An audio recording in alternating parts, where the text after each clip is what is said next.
प्रश्नपेढीमध्ये मानवत तालुक्यामध्ये होणाऱ्या प्रशिक्षणामध्ये पूल क्रमांक 1 मध्ये मी मीनाक्षी किरणराव लोखंडे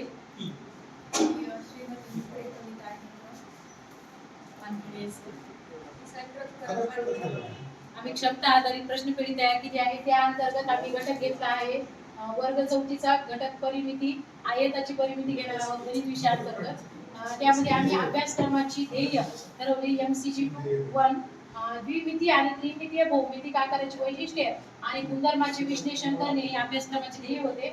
त्यामध्ये क्षमता होत्या द्विमितीय आणि त्रिमितीय आकाराची वैशिष्ट्ये ओळखतो, तुलना आणि विश्लेषण करतो, त्यांचे आकार आणि गुणधर्माचे वर्णन करण्यासाठी शब्दसंग्रह विकसित करतो.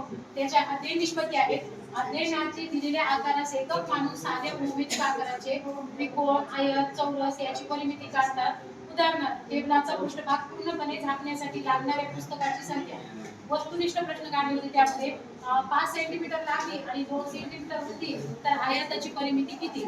तर त्यासाठी पर्याय दिले होते 14, 19, 7 आणि 12. तर लघुत्तरी प्रश्नांतर्गत आम्ही आयताची परिमिती यावर आधारित प्रश्न काढला होता. एका आयताची परिमिती काढण्यासाठी आयताची लांबी 5 सेंटीमीटर आहे व रुंदी 4 सेंटीमीटर आहे तर आयताची परिमिती काढा. आणि दुसरा प्रश्न होता आपल्या शाळेच्या मैदानाची लांबी 30 मीटर आहे व रुंदी 25 मीटर आहे तर आपल्या शाळेच्या मैदानाची परिमिती किती असेल? निम्न स्तरावर प्रश्न दिले होते तर त्यामध्ये आम्ही ज्ञानावर आधारित प्रश्न काढला होता की 5 सेंटीमीटर लांबी आणि 3 सेंटीमीटर रुंदी असणाऱ्या आयताची परिमिती मोजायची होती. एकक समजले सेंटीमीटर, मीटर, किलोमीटर इत्यादी संकल्पना यामधून याचं ज्ञान झालेलं आहे. तसेच आकलनामध्ये आयताच्या परिमितीचं सूत्र लिहा आणि आयताच्या कोणत्या दोन बाजू परस्परांना समान असतात या दोन प्रश्नांचा समावेश आम्ही आकलनामध्ये केलेला होता. उपयोजनामध्ये आम्ही वर्गातील आयताकृती असणाऱ्या वस्तूची नावे सांगा. उपयोजनामध्ये दुसरा प्रश्न घेतला होता की 10 सेंटीमीटर लांबी आणि 5 सेंटीमीटर रुंदी असलेल्या आयताकृती काढायची होती. त्यानंतर आम्ही उच्च स्तरामध्ये प्रश्न घेतले होते.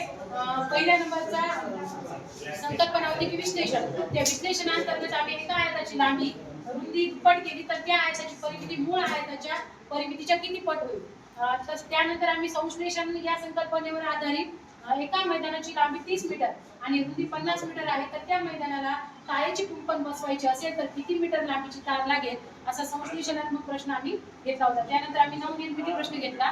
तो आहे आयताकृती घडवून त्याची लांबी आणि रुंदी मोजा व त्या आयताकृतीची परिमिती काढा. धन्यवाद.